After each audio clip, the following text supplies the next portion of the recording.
It's summertime. El conductismo se enseña mal. Y punto. Te voy a explicar por qué el análisis de la conducta es la corriente de la psicología más distorsionada y malinterpretada de todas. Empecemos. Qué poca vergüenza.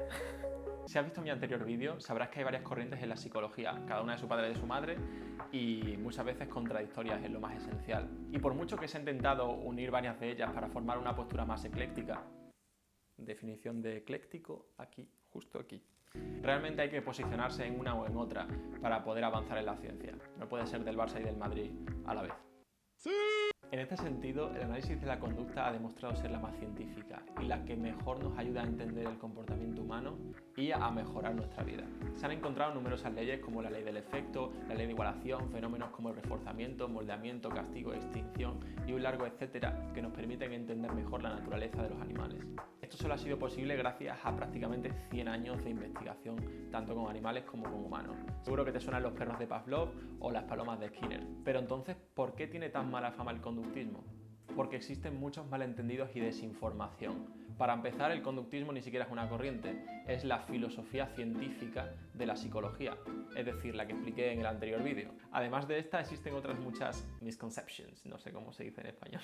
Se critica mucho que desde la psicología científica se quiere estudiar a los seres humanos solamente haciendo experimentos con ratas y palomas. Esto evidentemente no es verdad. Somos animales, sí, pero somos mucho más complejos. Tenemos cultura, tenemos lenguaje, etc. Aún así, las leyes básicas del comportamiento son las mismas y resulta mucho más fácil estudiarlas en animales en laboratorio que en humanos que tienen un entorno social muy complejo. En otras ciencias como la física pasa lo mismo. Para entender fenómenos muy complejos como puede ser un agujero negro, primero hace falta hacer experimentos más sencillos con otros fenómenos, pero cuyos principios se mantienen en el fenómeno más complejo. Además, hace muchas décadas que el análisis de la conducta hace estudios con seres humanos, porque ya tenemos las herramientas básicas para hacer chulerías, porque ya tenemos las herramientas básicas para entender el lenguaje. También se dice mucho que el análisis de la conducta no estudia ni pensamientos, ni emociones, ni conciencia, ni nada de eso, y es evidentemente falso. De hecho, solo hace falta abrir el índice de un libro de Skinner para ver que sí se explican esos fenómenos. Este tipo de mitos suceden porque solemos guiarnos de terceras personas que nos hacen resúmenes, en lugar de leer los libros originales. Y yo lo entiendo porque nadie se va a leer un libro de 500 páginas, es mucho más fácil verse un TikTok de 10 segundos, pero hay cosas que ahí no se pueden explicar. Por si esto no fuera poco, el lenguaje científico que se utiliza también se ha malinterpretado mucho, porque cuando se habla de castigo, de reforzamiento, de extinción, se entiende que son conceptos funcionales y no topográficos. Disclaimer incoming. Por ejemplo, reforzar un comportamiento no se define por dar las gracias o una galletita o dinero, sino por cualquier estímulo que sea capaz de aumentar ese comportamiento.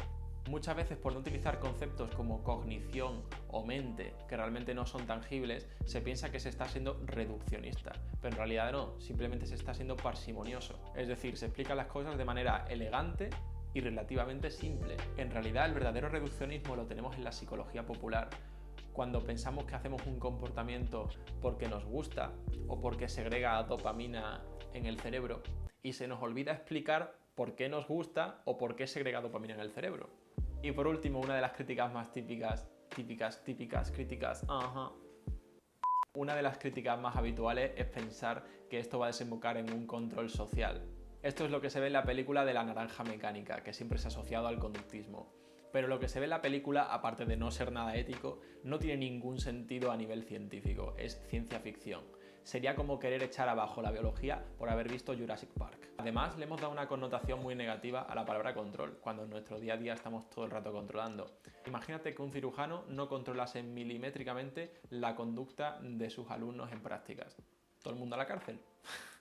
De todos modos, no os hago ningún spoiler si os digo que las empresas llevan décadas utilizando técnicas de control de comportamiento, con las que consiguen que pasemos horas delante del teléfono o en las redes sociales. Así que si ya nos controlan de tantas maneras, el conocer estas leyes simplemente nos hacen más libres y capaces de elegir. Y bueno, a pesar de todo esto, el análisis de la conducta ha seguido ayudando a solucionar problemas sociales muy importantes, como tratar a personas con autismo, negociar en una situación con rehenes, prevenir adicciones, acompañar en la vejez o incluso asesorar a deportistas de alto rendimiento.